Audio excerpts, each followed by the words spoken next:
And let's get you the latest reaction, the statement that's coming from the United States over an attack by Russians at a building that's very close to, in fact, the Polish border. This is a military base that was attacked by Russians close to the Polish border, in which 35 people have reportedly been killed. The United States, condemning this particular strike, has said that the brutality must stop. Russia made it very clear that they will continue to target military bases.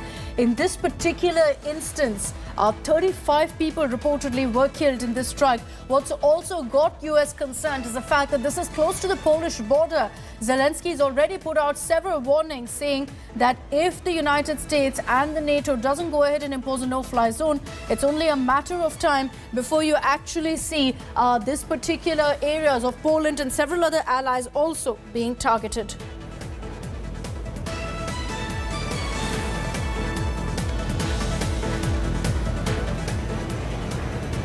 Now, if you've missed out on the updates on that front about this particular strike at a military base on western Ukraine, our next report gets you the details, because reports suggest that nearly 30 people were killed in this attack. As I mentioned, it's close to the Polish border, and that's got the world, particularly NATO, worried.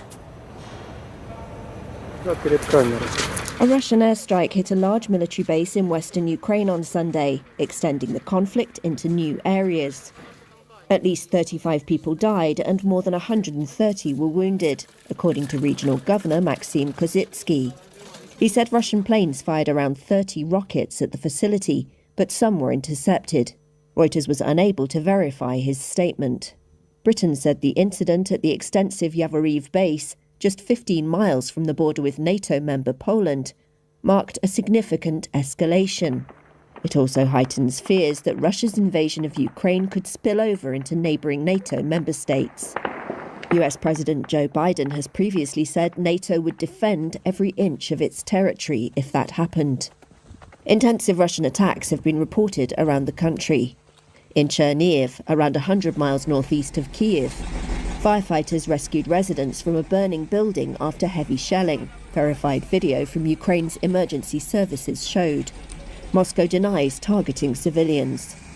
Ukraine also reported renewed airstrikes on an airport in the west and attacks on the southern town of Mykolaiv, where officials said 9 people were killed.